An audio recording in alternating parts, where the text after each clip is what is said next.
네, 안녕하십니까. 이영석입니다. 오늘은 이 스위칭에 관련된 내용을 학습하도록 하겠습니다.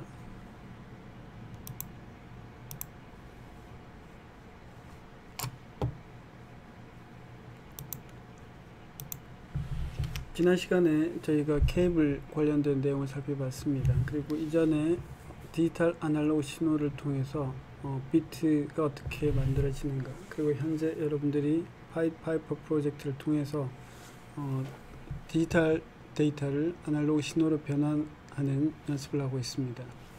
자, 이 선은 여기 여러분들 일반 상식으로 한자 이렇게 생겼습니다. 선에 관련된 여러가지 한자가 있습니다. 우리는 이런 한자, 이런 한자, 이런 한자를 다 학습하지는 않고, 여러분들을 컴퓨터공학과에서는 우리가 이런 한자보다 여기 중요한 그 영어로 된 선이라는 관련된 중요한 회사가 있죠. 예, 아십니까? 예, 바로 Sun Microsystems라고 해서 굉장히 중요한 역할을 하는 이 컴퓨터 역사에서 길이 남을 역사가 있습니다. 이 창립자 중에 한 사람이 빌 조인데, 이 유닉스의 핵심 개발자였고 VI 에디터를 만들었습니다. 그리고 현재 여러분들이 쓰고 있는 스마트폰 또는 자바의 기본적인 내용들을 여기 만들었죠. 자, 그래서 우리가 학습하는 건 오늘 이 일반 생활에서 도로가 만나는, 즉 사거리에 관련된 내용인데, 우리는 이제 교차로라고 이제 생각하는 게 그대로 스위칭이 됩니다. 스위칭 그러면 우리가 굉장히 어렵게 생각하는데, 일반적으로 여러분들이 사용하는 라우터라고 하면 잘 모른다라고 쳐도 공유기입니다. 그래서 일반 가정에 있는 공유기가 정확하게 교차로 역할을 하고 있습니다.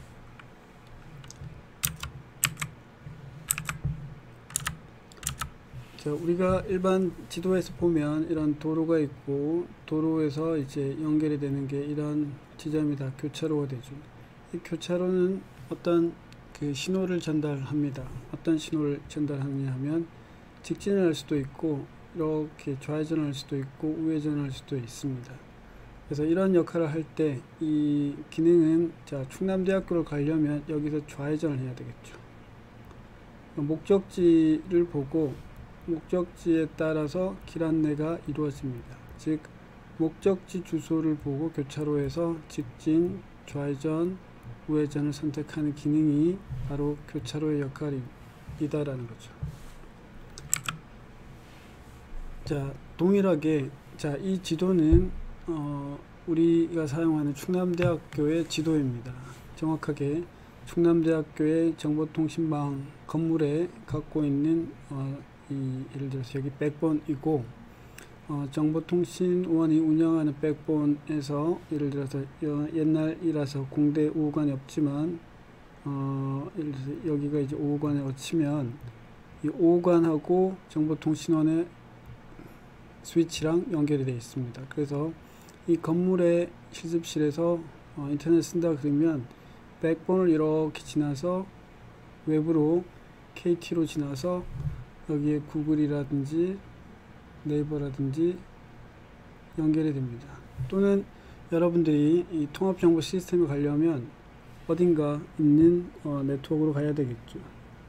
여기에서는 구체적으로 이제 없지만, 예를 들어서 여기에 서버가 있으면 이렇게 서버가 통합정보 시스템 또는 메일 서버 이런 쪽으로 연결될 수가 있습니다. 그래서 이런 그 교환 역할을 하는 곳이 바로 이런 스위치라든지 라우터의 역할입니다. 그래서 우리가 공부해야 되는 대상이 바로 이런 스위치라든지 라우터다라는 거죠. 자, 그래서 교환이라는 건 대상이 도로에서는 자동차이겠지만 우리가 사용하는 네트워크, 즉 통신에서는 그 대상은 메시지입니다. 그래서 이 메시지는 어떤 거냐, 여러 가지 종류가 나올 수가 있습니다. 이 종류는 네트워크를 어떻게 만들었느냐에 따라서 그 네트워크에서 사용하고 있는 메시지라고 보시면 됩니다. 우리가 사용하고 있는 네트워크는 종류가 많이 있습니다. 일반 전화망, 그리고 인터넷망, 그리고 여러분이 사용하는 이동통신망, 문자 메시지 포함해서 이렇게 구분이 될 수가 있습니다. 그래서 이런 그 구체적인 대상에 따라서 네트워크가 따로 설계되어 있으면 전화에서는 그 전화 한 회선이라고 하죠. 그걸 서킷이라고 부릅니다. 서킷을 교환하는 망이라고 해서 서킷 스위치 네트워크라고 부릅니다. 그리고 우리가 쓰는 인터넷은 이 패킷 단위입니다. 여러분들이 와이어샤크를 통해서 패킷 캡처해 봐서 알겠지만 패킷 단위로 우리가 캡처하고 교환을 해줍니다. 그래서 패킷 단위의 교환망 이렇게 부릅니다. 그래서 서킷 스위치드 네트워크라고 부르는 게 일반 전화망이 되는 거고, 패킷 스위치 네트워크라고 부르면 일반 데이터 네트워크, 즉 인터넷망을 지칭합니다. 그래서 전통적으로 이렇게 분류가 되어 있고, 지금은 사실 많이 이 두 가지가 경계가 좀 모호해졌습니다. 무슨 얘기냐 하면 현재 여러분들이 사용하고 있는 전화 또는 텔레비전, 이동통신망이 다 All IP망입니다. 그러니까 IP 패킷으로 전화 070 같은 게 있겠죠. 물론 여러분이 사용하는 010 그 이동통신망도 IP 패킷을 이용합니다. 그리고 여러분이 사용하는 텔레비전, IPTV, 넷플릭스는 말할 것도 없고 이런 텔레비전도 사실은 IP 패킷망으로 발전이 했습니다. 그래서 예전에 사용하고 있던 회선 교환망이 점진적으로 이렇게 이동을 하고 있다라고 보시면 되죠. 어쨌건 초창기는 이 구분이 명확했습니다. 그래서 전화는 전화, 인터넷은 인터넷 이렇게 구분이 되어 있었다라고 생각하시면 되죠. 그래서 첫 번째, 전통적으로 우리가 서킷이라고 부르면 전화다 라고 생각하면 간단합니다. 그래서 전화를 이제 연결할 땐 여러분이 처음에 이 연결을 먼저 만들어야 됩니다. 즉 여러분이 대화를 하기 전에 이 신호를 통해서 연결 요청 샌더와 리시버가 있다고 치며 응답이 되고 난 다음 실제 데이터가 주고받게 되겠죠. 그리고 마지막에 끝내기도 역시 응답을 통해서 정확하게 해야 이 기록이 남습니다. 그래서 전화는 이 연결 설정과 해지가 굉장히 중요합니다. 이거는 왜 중요하냐 하면 과금, 즉 여러분들이 핸드폰은 매달 통화량이 기록이 되죠. 그래서 전화를 몇 분 사용했다, 문자를 얼마 사용했다, 이런 연결 설정 해지에 관련된 기록이 정확하게 남게 만듭니다. 회선기의 초창기 모델은 이런 실제 크로스바 스위치입니다. 이 지점 하나가 도로의 교환 신호등 역할을 해서 왼쪽 또는 오른쪽 직진의 역할을 해주는 거죠. 그래서 그 이름이 크로스바 스위치고, 이게 발전이 돼서 이제 디지털로 이 시간 분할해서 교환해주는 역할이 나왔습니다. 그래서 현재 우리가 사용하는 전화망은 이런 그 타임 슬롯 기반으로 스위칭해주는 기반 기술이다라고 생각하시면 됩니다. 패킷 교환망, 우리가 사용하는 인터넷은 이렇게 메시지가 따로따로 구분이 됩니다. 자, 여기서 여러분들 주의할 점은 그 각각의 메시지, 패킷이 분리가 돼서 전송이 됩니다. 즉 전화망은 같은 길을 갑니다. 전화는 이렇게. 근데 방금 본 것처럼 이런 메시지가 출발은 같이 했어도 목적지가 같음에도 불구하고 서로 다른 경로를 이용할 수 있습니다. 매번 이렇게 이용한다는 건 아니지만 나눠줄 수 있다라는 걸 가정하고 만든 겁니다. 그래서 굉장히 어떤 지점에 오류가 발생한다라고 하더라도 다른 경로로 전송할 수 있기 때문에 결함에 굉장히 강한 특징을 가지고 있겠죠. 그래서 패킷 교환기는 우리가 사용하는 일반 라우터 모습입니다.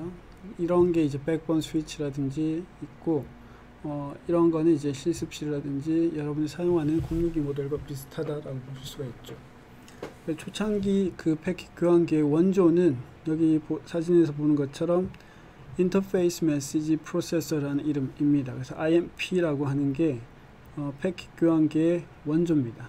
그래서 이게 초창기 미국에서 만든 알파넷 프로젝트에서 69년도에 만든 초창기 모델이고 이 디바이스는 실제 이런 컴퓨터 히스토리 뮤지엄에 전시되고 있습니다. 여러분들이 혹시나 기회가 되면 여기는 어디냐 하면 샌프란시스코에서 조금 내려오면 여기가 이제 박물관인데 여기서부터가 다 구글 본사입니다. 그래서 우리 학과에서도 매년 이 프로그램을 통해서 학생들과 같이 견학합니다. 그래서 여기에 컴퓨터 히스토리 뮤지엄에 가보면 뭐 이런 자율주행 자동차도 있지만 실제 이런 IMP 프로세서라고 해서 우리가 사용하는 데이터 통신 교환기의 원조 패킷 교환기가 여기 나와 있고 자세한 내용을 볼 수가 있습니다. 심지어 여기 이더넷 관련된 이 기술도 있습니다. 여러분들이 지금은 컴퓨터나 스마트폰에 칩 한 개로 구현되지만 예전에는 이런 큰 보드로 만들어진 거라고 보시면 됩니다. 마우스도 있습니다. 예, 이런 굉장히 많은 인터넷 또는 디지털 기술들이 이 동네 실리콘밸리에서 만들어졌기 때문에 여러 가지 재밌는 전시물을 볼 수가 있습니다. 스팸 메일을 하는 그 내용도 사실은 원조가 이 스팸 광고를 통해서 만들어진 겁니다. 그래서 이것도 같이 전시가 되어 있습니다. 자, 그 다음 이제 여러분들이 우리 공부할 때 어떤 교환망 또는 꼭 교환망이 아니라도 링크를 통해서 우리가 통신을 할 때 시간이 걸립니다. 그 딜레이라는 걸 어떻게 구분하느냐, 대부분은 이제 넓게 보면 여기 네 가지가 있는데 전파, 전송, 큐잉, 처리. 근데 우리가 핵심적으로 봐야 되는 사항은 패킷 교환에서는 특별히 여기 보면 대기 지연 시간, 즉 큐잉 지연 시간이라는 게 많이 발생된다. 거꾸로 얘기하면 회선 교환망에서는 이런 대기 지연 시간이 많이 발생하지 않는다, 이렇게 보시면 됩니다. 이건 근원적으로 패킷 교환망의 이 철학 때문에 발생한 겁니다. 무슨 얘기냐 하면 아까 전에 메시지가 라우터에서 개별적으로 전송이 될 수가 있습니다. 그 원리는 목적지 주소를 보고 직진 좌회전 우회전을 선택할 수가 있다는 거죠. 그래서 그 주소를 탐색하는 겁니다. 쉽게 얘기하면 여러분들이 자료 구조에서 어떤 해시 테이블을 보고 여기에 이제 키 값을 보고 value를 찾아내는 거라고 보시면 되죠. 그래서 이 키를 우리가 찾고자 하면 해시 테이블이 만들어야 됩니다. 그래서 해시 테이블을 만들고 검색하는 게 바로 메모리에 저장이 되어 있겠죠. 이 메모리를 검색하는 시간이 바로 이 큐잉 딜레이 때문에 발생할 수가 있습니다. 그래서 이 전파, 전송, 큐잉, 처리 중에 패킷 교환망 가장 민감할 수 있는 게 큐잉 딜레이입니다. 그래서 일반적으로 우리가 구분할 때 여기 뭐 노드 처리 시간, 큐잉 시간, 전파, 전송 이렇게 구분됩니다. 그림을 한번 잘 보십시오. 노드에서 이제 입력되고 난 다음에 처리되고 난 다음에 마지막에 나가는 시간인데 아까 얘기한 패킷 교환망은 이제 이 대기 지연 시간, 즉 패킷이 처리되는 동안에 뒤에서 큐에서 기다리는, 여러분이 사용하고 있는 자료 구조의 큐랑 같은 용어입니다. 그 큐에서 대기하는 시간이 길 수가 있습니다. 근데 그거는 이제 혼잡, 도로가 복잡하면 시간이 오래 걸리겠죠. 신호를 받기까지. 도로가 한산하면 대기 시간이 짧아집니다. 그 이야기입니다. 물론 이제 전체적으로 보자면 사실은 이 네 가지 중에 제일 큰 요소는 전파 지연 시간도 역할을 합니다. 무슨 얘기냐면 전파 지연 시간은 핵심이 거리에 따라서 지연 시간이 달라질 수가 있습니다. 그래서 우리가 한국이랑 한국 내에서 통신하는 거하고 한국이랑 미국, 한국이랑 예를 들어서 브라질 같이 멀리 떨어진 곳하고 통신을 하게 되면 거리가 달라지죠. 그럼 거리에 따라서 이 지연 시간이 늘어날 수가 있습니다. 그래서 이 거리는 굉장히 큰 역할을 합니다. 그래서 이 지연 시간은 물리적으로 정해져 있는 시간이라고 보시면 돼요. 이건 단축시킬 수가 없겠죠. 근데 큐잉은 그때그때 달라질 수가 있다는 거죠. 그 다음 이제 트랜스미션 딜레이는 여러분들이 약간 착각하기 쉬운 용어인데 잘 구분하기 바랍니다. 트랜스미션 딜레이는 어떤 노드 컴퓨터가 이 비트를 링크, 즉 와이어에 내보내는 시간입니다. 그러니까 이거는 네트워크 카드의 속도에 따라서 바뀌어질 수가 있습니다. 예를 들어서 1Mbps를 내보내는 시간 1마이크로세컨드겠죠. 근데 1kbps의 링크라고 하면 1ms 시간으로 한 비트를 내보내는 거죠. 그게 바로 전송 지연 시간입니다. 이건 거리랑 상관없는 거죠. 그래서 네 가지가 구분이 되어 있고 네 가지가 정확하게 역할이 있다라고 생각하셔야 됩니다. 자, 그래서 회선 교환, 패킷 교환 두 가지가 있는데 관점을 예를 들어서 자원을 누가 더 효율적으로 이용할 수가 있는가? 효율적으로 이용하는 건 당연히 패킷이겠죠. 근데 서비스 품질, 즉 음성이 잘 안 끊기고 잘 들릴 수가 있는 그런 품질을 보장을 한다. 그러면 누가 할 수 있습니까? 보장은 회선 교환이 할 수가 있습니다. 회선은 하나의 이 밴드위스, 즉 도로에서 보자면 버스 전용 차선 같은 역할을 해줄 수 있다고 보시면 됩니다. 그 다음 이제 예측 가능한 시간을 보장을 한다라는 건 방금 이야기한 회선이 정확하게 해줄 수가 있습니다. 그 다음 이제 연결을 만든다. 이런 품질 보장하기 위해서는 항상 연결을 만들어야 되죠. 그래서 이런 관점에 따라서 이 기술이 다르다라고 생각하시면 됩니다. 자, 아까 얘기한 대로 패킷 교환기 이 실제 인터넷의 백본 라우터는 우리가 접근하기 어려우니까 가장 간단하게 접근할 수 있는 건 여러분의 공유기입니다. 그러니까 공유기가 일반적으로 이제 이 펌웨어가 공개되어 있는 OpenWRT 같은 걸 쓰게 되면 여러분들이 직접 이렇게 SSH를 통해서 볼 수가 있습니다. 그렇지 않은 경우에도 웹을 통해서 접근 가능합니다. 여기에 있는 건 저희 그 연구실에 있는 공유기에 SSH를 통해서 접근한 예제입니다. 그럼 여기 보면 어떤 그 시스템 펌웨어 버전이 보이게 되는 거죠. 그 다음 여러분들이 리눅스에서 일반적으로 찾던 이 경로 그리고 IP 주소 등을 볼 수가 있습니다. 여기 보시면 네트워크 관련된 테이블, 즉 라우터가 설정되어 있는 걸 보실 수가 있고, 그 다음 여기 인터페이스가 여러 개가 있습니다. 보통 공유기는 유선 포트 4개, 그 다음에 무선 포트 1개, 외부 하나, 뭐 이렇게 구성이 되어 있죠. 그 다음 이제 이걸 연결할 때 가상, 여러분들이 사용하는 버추얼 박스도 가상 인터페이스가 잡힙니다. 이게 가상 랜이고 여기는 이제 물리 인터페이스, 그 다음에 이걸 서로 연결하려면 브릿지, 그래서 이런 교차로 역할을 해주는 인터페이스가 여러 개가 있다라고 확인할 수가 있습니다. 그 다음 이건 좀 어려운 건데, 이제 여러분들이 이제 공유기가 뭐 방화벽 역할을 한다든지 이런 걸 할 때 실제 IP 테이블즈 역할이 수행이 됩니다. 그리고 또 하나가 이제 이름이 공유기면 공유기의 역할은 공인 IP를 IP 주소 한 개를 여러 개의 사설 IP 주소가 공유하는 거죠. 그래서 이름이 공유기입니다. 그러면 그 공유기가 어떻게 여기 사설 IP 주소가 외부 인터넷 주소 한 개를 어떻게 공유하느냐에 대한 정보가 바로 이 IP tables 커맨드에서 기록이 되고 있습니다. 그래서 이런 정보를 IP tables 커맨드 -t nat -lvn 이런 식으로 입력을 하게 되면 확인할 수가 있습니다. 자, 그래서 오늘 학습한 내용은 기본적인 교환 관련된 이야기와 이 패킷 교환, 회선 교환 역할을 우리가 살펴봤고, 제일 간단한 여러분들이 접근 가능한 공유기에 대한 접근한 내용도 확인할 수가 있습니다. 꼭 SSH가 아니라도 여러분들이 웹 화면을 통해서 공유기 설정에 들어가면 방금 학습한 내용을 다 확인할 수가 있습니다.